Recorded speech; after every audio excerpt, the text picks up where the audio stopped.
those of you that are unaware, GW is releasing every single day of December a new detachment for the game, typically for a different faction each day. The first detachment that came out was yesterday, and it was for Nurgle, and it is the Fly-Blown Host. You can find it for free. It's all for free, by the way, which is great. Find it for free on the GW website.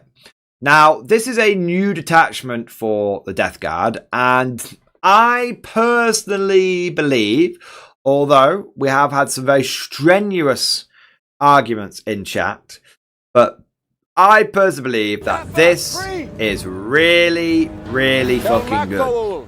Like, really, really good. I dare to say that I think it might be, I'm going to say it, broken. So, why is it broken? What's so good about it? Well, let us dive first into the detachment rules. Verminous haze. A cloud of winged insects sends over Mortarian's pathogenic suns, obscuring their malodorous ranks and shielding them from the eyes and organs of the enemy. Beneath the thrumming storms of fat-bodied flies, Plague Marines stride toward... No one's taking Plague from this, by the way. Plague Marines stride towards their wavering foes until they're close enough to unleash punishing volleys of killing fire. It's pretty straightforward. All Death Guard infantry. All of them. From the lowliest Poxwalker to the mightiest of Deathshroud Terminators. All Death Guard infantry units that are not embarked through transport have the Scout 5-inch move and stealth abilities.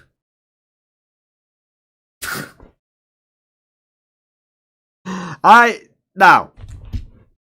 don't really know how you can argue that this isn't really good. Like, just on its own, this is really good.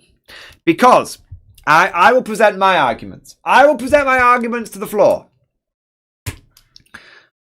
Death Guard are normally a very slow army. In fact, they are very good at many things. They are very good at shooting people to death. They are very good at chopping people up in close combat.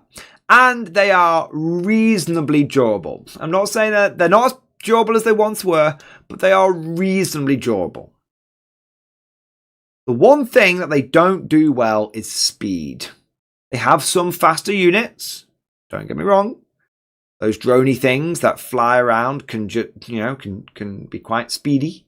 But generally speaking, I'm speaking in broad generalizations, they get all of those other things. They are good at all those other things because they are slower. Giving the entire army scout, not the entire army, giving all of your infantry scout hugely boosts their maneuverability. Now, you still need to be smart with this. You can't just line everyone up on the front line and then, regardless of whether you go first or not, just scout forward. Because unless you're running like 54 Terminators, like we were joking about before, although joking, like, like I'm half joking about running 50 plus Death Guard Terminators. I'm half joking about it. But I have a 3D printer. I have a 3D printer, and I will be using that power neither wisely nor compassionately. All right, but if you do that, if you just scout everyone forward out to the open? There's a strong chance that you might just take too much damage. Although, of course, the stealth will help greatly. What I think this is really good for is staging. Really good for staging. Because, as I pointed out before in this high quality... you can see here why it can be so powerful. So, what makes this really good is not... you wouldn't want to deploy your infantry like out on the line like here, like especially like here, right? Because you could deploy them here, but the problem you're going to have is then you scout forward and onto the objectives, and even if you scout move and then move on to the objectives, the big problem is you're just going to be sat there dick in hand. Now I do think that stealth would help, but I'm not dishonest enough to say that I think stealth is going to save you from all of the lethality in 40k. All right, I think if you go out there early, you're going to start taking casualties early, right? Okay, that's I told you. I'm being fair and balanced and reasonable about this. All right. But what I think you could see, and you can see it here, is there's a bunch of Death Shroud hidden behind this ruin. Now, what works very nicely is you could scout move out to here. You wouldn't necessarily go in the ruin because that might make you targetable, but you could go down here. And especially, you know, considering the angles. I mean, if there was a bunch of Death Shroud like hidden here, again, assume they're not on the ruin. Look at the angle that I'm going to have to try and get. I mean, I'm doing it very roughly, right? Look at the angle I have to try and get before I can see them. It's going to be a tough call to see them turn 1, right? Or what you could do is deploy. You could deploy like here, and then you could stage this way. So or if you get turn 1, you've got a bunch of Death Shroud here. What you could do is scout. If you get turn 1, you scout move out, and then you move in advance. And oh look, now you're potentially staging here. And again, the angles aren't going to be great. You know, I mean, I might be able to get an angle across here. To be fair, it's important to mention that they'll be achievable, not great. It's because an achievable angle is one that you can get with like 1 or 2 units. A great angle is when I can see with fucking everything that I want. So if I can get an achievable angle on a unit, if I get achievable angle on like 3 units, that's way worse than getting a great angle on 1 unit. Because one of the worst things you can do in 40k is spread your firepower and not wipe any units out, just do a little bit of damage to all of them. So bear in mind that even if I can get the angle here, I'm going to be -1 to hit. And for guard, that means I'm hitting on 4s, which means I'm basically hitting diddly dick. And bear in mind that they will have the benefit of cover as well, because I won't be able to see all of them, or I'm shooting across the forest. So that's why I think this could be so good. I think it's really, you know, it's just, and then you've got obviously these units down here, which can, you know, scout move forward and then scout move forward to here. And then they're staged on this objective here. They're going to get staged. They're going to stage on that objective. So the point is, why is the Death Guard detachment so good? Is it the stealth? No. The stealth is very, very powerful, but the best bit, I think, is the potential for staging. And I think the big thing here is clever players. Clever players will be able to get a lot out of it. And I think that I've always had a policy and a philosophy of movement wins games. Scout is, I've said for a while that I think one of the best abilities in the entire game is Scout. I actually think Scout is better than Infiltrate. That is a very hot take. A lot of people will disagree with me on that. I'm not saying Infiltrate's bad. Infiltrate is good. But Infiltrate on its own is okay. Scout on its own is amazing. And then Scout on Infiltrators is like unbelievable, right? So I think this is very strong because of its potential to patch the holes in the Death Guard in general, and then because it's on dense terrain can be very powerful. However, going back to the detachment itself for a second here, I think that what will make this detachment either broken or meh is the terrain. You see how I was focused very, very intently on how the detachment interact with the terrain. I think that this detachment is still strong, but I don't think it's anywhere near as potent on something like GW terrain as it would be, which is much more open than it would be on something like WTC or UKTC. Where I think this could go from, so I think it's meh Forward, you on GW. dogs, to victory! I think it's strong on dense. I think it's very strong on dense terrain. Where I think this could be broken, where I think it could be leveraged, is in team tournaments. So the reason why it matters so much in team tournaments, is especially in the UK, is because team tournaments tend to use WTC terrain, which is unbelievably dense. I have played on WTC boards. I couldn't get a Lehman Russ out of my deployment zone. That's how dense they were. So not only is WTC terrain very dense, but in a team tournament, there's a whole mechanic about where captains get to pick which tables their players are going to play on. So if you're someone in a team tournament with this attachment, and you know that dense terrain is going to be very, very powerful, and denser terrain is going to be very good for you, and then your captain gets you on that dense terrain table, you are just fucking laughing. You're absolutely fucking laughing. So I think there's layers to it.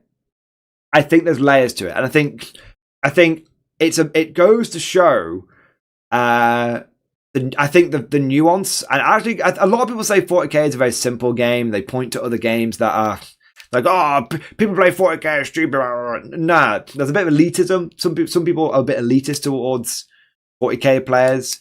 But personally, I think that's doing a great disservice to 40k, and I think it's a testament to the depth of the game and to the variety in the game, where you can take the exact same detachment, and on one set of circumstances, it's you wouldn't run it, and in the other set of circumstances, it's fucking on another level, on a very strong level. So that's, and I do apologize to everyone watching this video. I have had, unfortunately, a nuanced take, which I know isn't very welcome on the internet. I do apologize.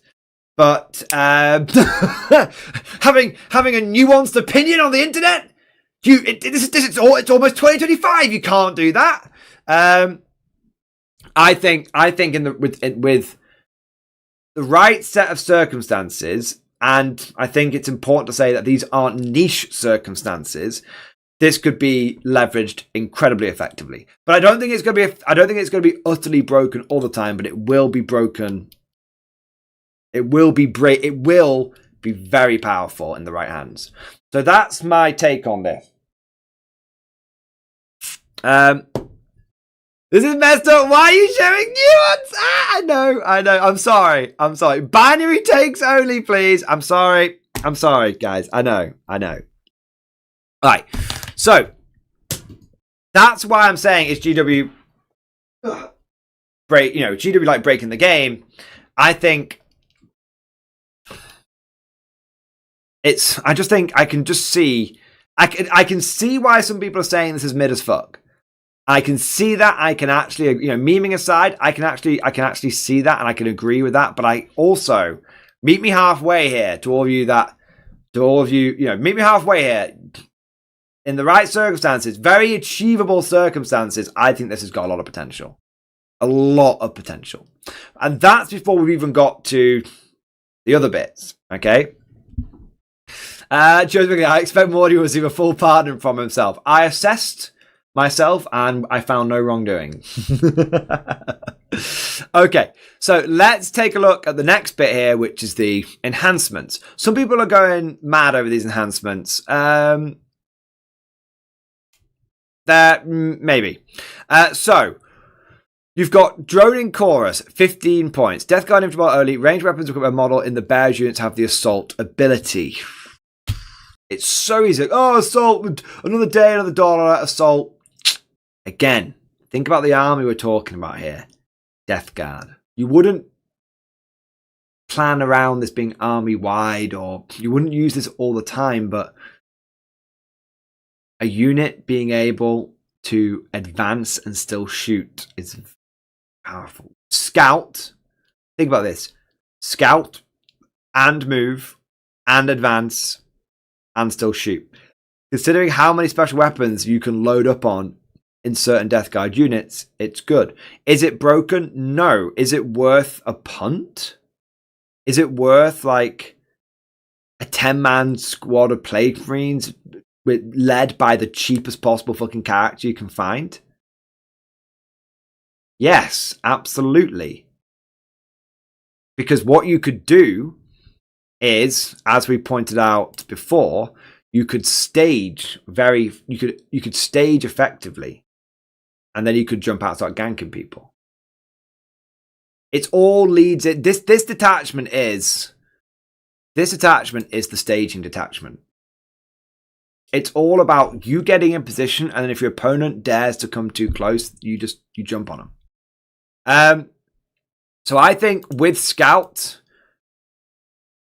you can see this, and it's 15 points. It's not breaking the bank. It's not 40 points. It's 15 points. Grenade 1, doesn't that make all of their bolters and plasma and melters all assault, and thus make them much more flexible in the way they can attack? Yes, it's just, I think that is deceptively strong. I'm not saying you'd have to be careful with it, because you got to think about if you try and like Death Guard, 180 points plus a character plus enhancement, we could be looking at 250 points here. If you run out there and try and alpha strike someone, you may find that you don't get back what you want. But in the hands of a good player, a well-timed strike, those Death Guard moving faster than you were expecting, it means that you go from a 5-inch. It means you go from that 5-inch move more like an 8.5, 9-inch move. It's good. It's strong. As you see, it ties in nicely. I'm not overblowing it. I'm not saying it's broken. I'm saying a good game plan and a unit built around it, that is a good enhancement. Insectile Mermation.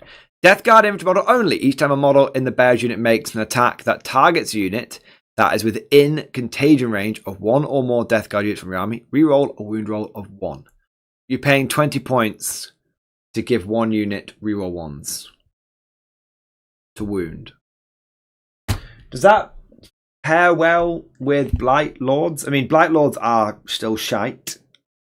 No, so this does not pair well with Blight Lords in any way, shape, or form, because they already have reroll wound rolls of 1.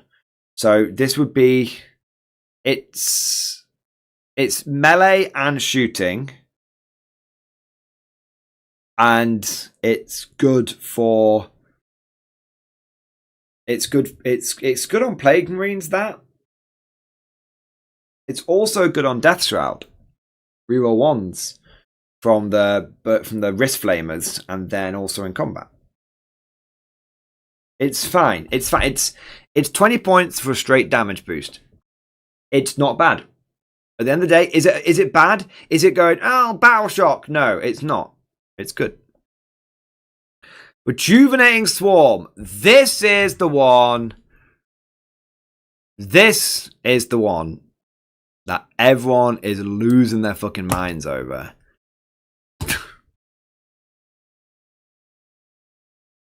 $10 points. Death Guard infantry model only. At the end of each phase, the bearer regains all of its lost wounds.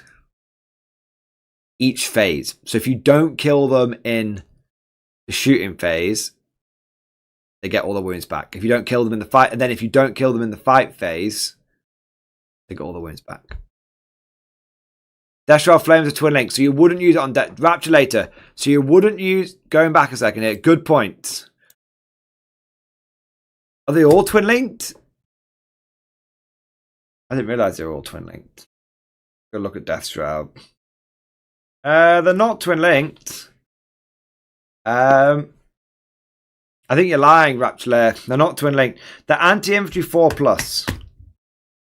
They're not twin linked. Yeah, so it does work. It works with Death Shroud. It works on Plague Marines. So, Insecta, so Rejuvenating Swarm, that's Beast of Nurgle. I'm trying to think, what is the best character for that? What is the best character for that? Because it looks strong. It looks strong. Well, thank fuck. You can't put it on a Demon Prince. That would have been something else, wouldn't it? I think the best... I'm looking, Lord of Virulence, 6 wounds. Lord of Virulence. is 6 wounds. Lord of Contagion is 6 wounds. Put on a sorcerer that sometimes hurts himself. Yeah. That ability is... It's incredibly potent. And it's 10 points. It's basically an auto-include. You have to take into account, obviously, that they are going to take... They're going to be in a squad. So there's the squad is going to take a bunch of casualties. Or do you just have it on a lone guy? I wonder if you have this on a lone guy, you deep strike him in turn 2, turn 3 in some obscure little corner that the opponent hasn't got much going on, and he just slowly works his way, does some work on that corner. The way I think you use this is quite cleverly. A lot of people have like something small and shitty holding their backfield objective. Unless you've got something potent on your backfield objective, this guy's just going to drop down and just work his way through that backfield. Yeah, I think it's also really good with that. Also really good with actions. You've got to kill this motherfucker in the. If you don't kill this motherfucker in the shooting phase, he goes back up to 4 wounds. If you then don't, if you then don't kill him in the fight phase, he goes back up to 4 wounds. It's great for doing actions. Recover assets. Don't forget, he's going to have stealth. Don't forget, he's going to be -1 to hit. Plus, you have to kill him in 1 phase. Maybe it's doable. I'm not saying I'm not saying you can't do it. But what I am saying is that for a lot of armies, that's going to be a real fucking pisser to deal with. I mean, I'm looking at Lord of Contagion or Lord of Virulence. Lord of Virulence, T6, 2+ save, 4+ invulnerable save, 6 wounds. You give him a ranged weapon, twin plague spear. Melee weapon, he's still got a plague fist. Or you go for Lord of Contagion. He's just as durable, but he's not got any ranged weapons. Master B, put on a guy holding your backfield too. Great call. Put on a guy holding your backfield. Oh, you didn't quite kill him. I regained all his wounds. I'm going to try and Basilisk this Death Guard Lord. Okay. Oh, you got him down to 2 wounds. Good effort. Back up to 4 wounds. Try again next turn. There's a reason people are losing their minds over that, because you could really... It's not totally overpowered, but it's just really solid. And again, in the hands of a smart player, a Lord of Contagion is 80 points. With that, it's 90 points. Something like that. So yeah, exactly. Not next turn, next phase. No, exactly. But what I mean is, if you're trying to basilisk someone to death, if you don't do it in the shooting phase, the basilisk isn't going to fucking finish them off. Isn't going to get them 6 wounds in the fight phase, is it? Lord of Helens can make your indirect cannon good. Exactly. What if you? Ooh, could we see the return of the plague mortars? The plague mortars are back. I will deep strike my Lord of Helens behind your lines. He can now see you, and now my plague launchers are going to basically ignore the indirect fire rules.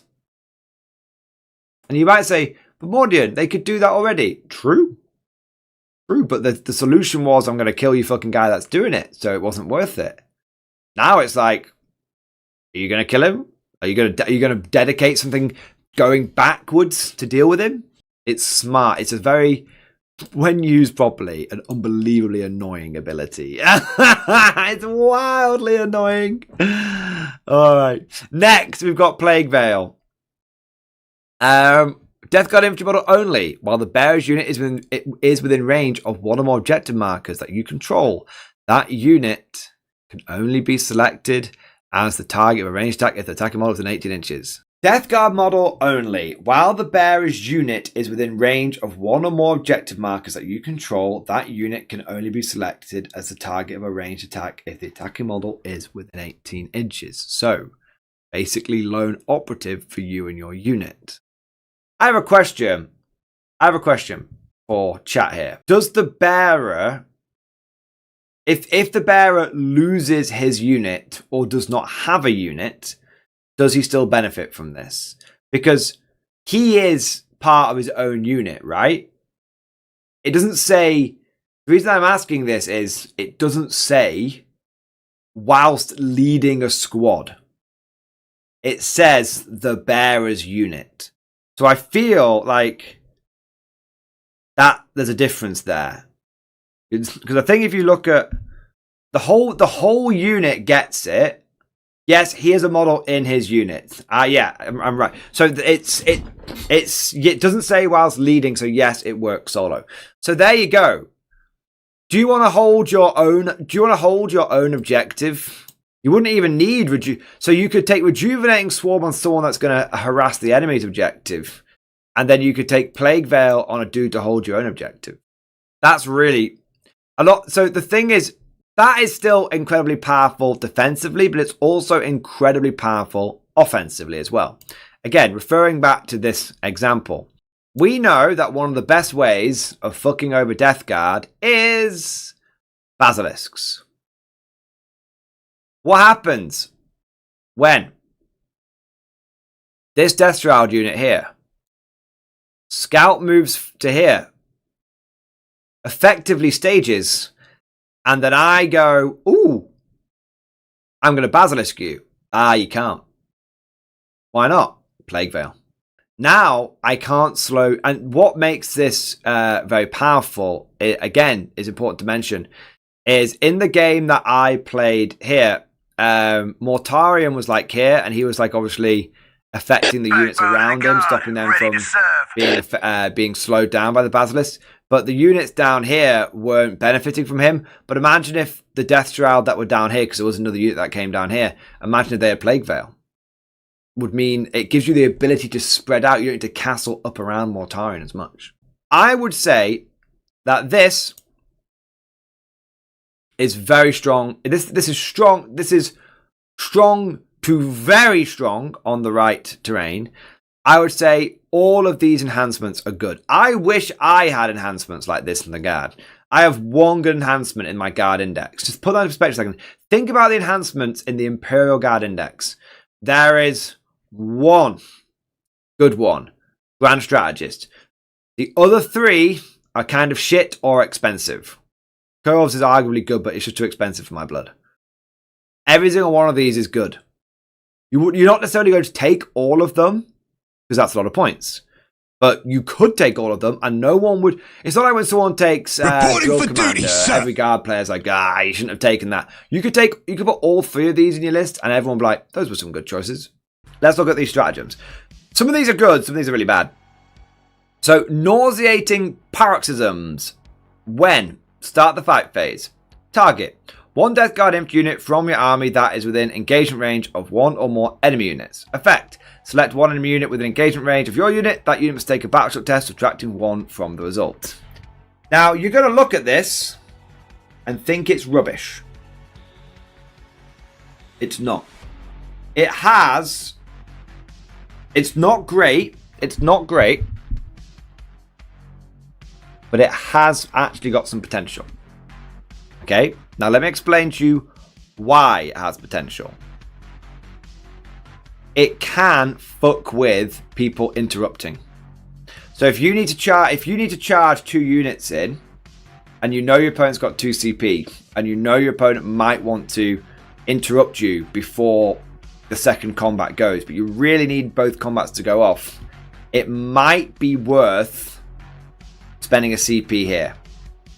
Because if the enemy can't interrupt, it means you get both fights off. Also, it can shut down defensive strats like Arm of Contempt and a whole bunch of other stuff as well. So it is shit, but it's not completely useless. The problem is, remember, you can get a Death Guard character with minus leadership. Well, there you go. If you can get -3 leadership on someone, it means statistically they're not always going to. It means statistically they should fail that test. Yeah. So it can be decent. It can be decent, but it's probably one that with a smart player is good for, but the average Death Guard player it's probably not. It's probably more effort setting up than it's worth. We've then got Vermin Cloud, fight phase. One Death Guard imp unit from your army that's not been set to fight this phase. Until the end of the phase, each time a model in this unit makes a pile in or consolidated move, it can move to 6 inches to the 3. That's huge. 1 CP for a 6-inch pile in and consolidate. So you could, now the way I read this is you could pile in 6 inches, and then if you want to consolidate, you can consolidate 6 inches. Because it says each time a model in this unit makes a pile in or consolidation phase. It doesn't say either pile in or consolidation. It says each time. So you can charge, pile in 6 inches, and then consolidate 6 inches. That's a lot of movement. Think about all the movement buffs in this detachment, boys. It's very good. Eye of the Swarm. Your shooting phase. 1 Death Guard infantry unit from your army that's not been selected to shoot this phase. You get pistols. That's pretty good. Although typically, it's okay. So the thing is, if you charge the enemy and you beat the shit out of them, they're probably going to fall back. At which point, this pistol thing doesn't really matter. If the enemy charges you and they fill you in, you're probably not going to stick around for the pistol guns. You're probably just going to fall back. If it's the only time this matters is if it's a pretty closely fought fight, and surprisingly, I don't think this is that's a very common situation. Most fights in 40k are decided in 1 round, and rarely do people stick it out. Rarely. Yeah. The only time it might matter is if you can't fall back. If someone's trying to tie you in combat. But that's not as common. It's not that big a deal most of the time. Not very common in 40k. That one I'm not a huge fan of, although someone might know better than me. I mean, it does mean you can still do actions whilst trapped in combat, I think. But don't quote me on that one, I could be wrong. Droning Horror. Your shooting phase. 1 Death Guard infantry unit from your army that has not been selected to shoot this phase. Until the end of the phase, each time a model in that unit makes a range attack, reroll the hit roll. If it's within half range, you can reroll the hit roll. So either reroll 1s or reroll the hit roll. That's really good. Any Death Guard infantry unit, 4 rerolls to hit. I think for 1 CP, being able to give you, be able to give any infantry unit rerolls to hit in shooting, for 1 CP, that feels strong. Remember at the beginning of 10th edition when they said they were going to reduce the number of rerolls? Pepperidge Farm remembers.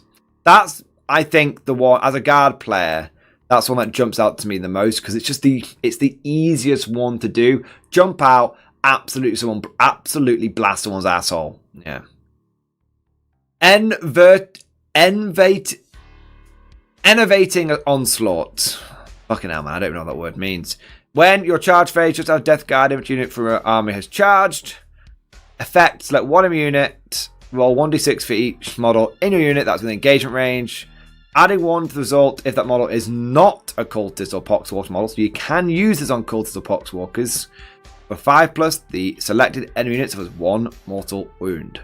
If you have a unit of 10 guys, like Plague Marines, that's 5 mortal wounds, bang. Even if you do it on a unit of 6 Death Shroud, that's still 3 mortal wounds. And that's average. It could spike. That's it's 1 CP to do mortal wounds. I like it.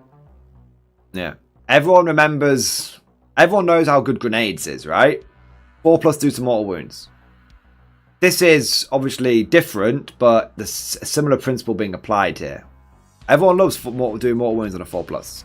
Myphitic Invigoration. When your opponent's shooting phase, just after an enemy unit selects its targets, 1 Death Guard infantry unit from your army that is within 6 inches of 1 or more friendly Mephitic Blighthole units that was selected as the target of 1 or more of the attacking unit's attacks. Okay. Until the end of the phase, each time an attack targets your unit, if the strength characteristic of that attack is greater than the toughness characteristic of this unit, subtract 1 from the wound roll. Oh look! They made Blightlords not shit! Oh man. Yeah. 18 Death Shrouds, 10 Blightlords. I think you're going to see that in a lot of lists. You don't need to go totally ham on the Blightlords. I mean, you can do. You don't need to. Because you could have the Blight Hauler behind one side of the wall, the Blight Lords go to the other side of the wall, and now you're -1 to hit and -1 toughness. Stealth plus -1 to rune is very spicy. Yeah, so that's it. So going through it quickly, we've got stealth and scout on every Death Guard infantry unit. We've got 4 enhancements, which are all good to amazing. And I would argue that we have got 4 good stratagems, 1 bad stratagem, and 1 situational stratagem. Which, again, let's compare that to what the Guard have got. Oh yeah, we've got 1 good stratagem, and it's called Pop Smoke, and it's not in our fucking rulebook. It's not in our index. I'm obviously exaggerating a little bit there, but you guys get it. You guys get it. This is big. And the big thing, I think what people aren't fully appreciating with this is now when you play against Death Guard, there's going to be, I think there's going to be 2 very distinctive kind of Death Guard lists. One that are built around this, and one that are built around the original detachment. And you know how one of the greatest strengths of Guard is you never face the same list twice. It's always really, really varied. And so that way it can make it quite difficult to, like, say, it can make it quite difficult to face against Guard because you don't know what kind of Guard you're going to face against. This is going to add a measure of that Death Guard. So what do we give it, chat? I give this a solid... I give it 8 out of 10. I give it 8 out of 10 because you are missing out. I don't really care about sticky objectives, but you are missing out on the flexibility of being able to choose that extra contagion. And that is very strong. There is arguments that this is quite durable and quite fast, but lacks punch. So I acknowledge both of those arguments. But I'm going to give this a... I think this is strong. I think if someone builds into this, practices with it, and especially in certain formats like a team tournament, where they can really get the circumstances that they want, I think this can be an 8 out of 10. It's certainly not bad. It's certainly not a bad detachment. It's certainly not like a, oh, why the fuck have you chosen that detachment kind of thing. It's like, oh, okay. You know, it's respectable for sure. So chat, let us know what would you give this out of 10? Everyone in chat, YouTube gang, Twitch gang, what would you give this out of 10?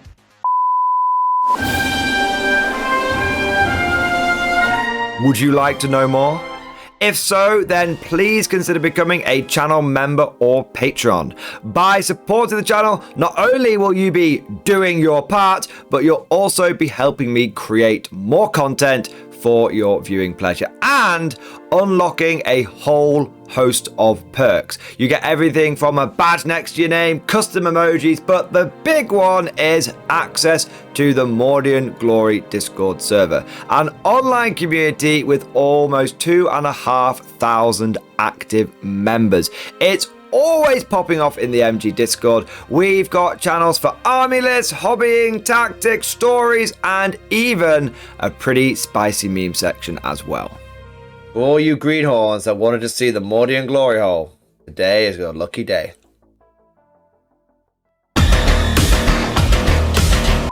And joking aside, I do want to say a massive thank you to all of the current channel members and patrons. You guys are amazing. Truly the lifeblood of the channel. I could not do Mordian Glory full-time without the incredible and generous support of my members. So thank you guys so much. And last but certainly not least, I want to say a personal thank you to all of my top tier Patreons.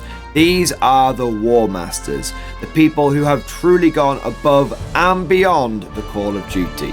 So a heartfelt thank you to Alex Dengal, Bon Vert, Lord Pryor, Mark Panconi, RJ Scorpion, Swordfish Trombone, Try Again Bragg, John Stubbs, Nick Walsh, Diesel Fox, and August Barney.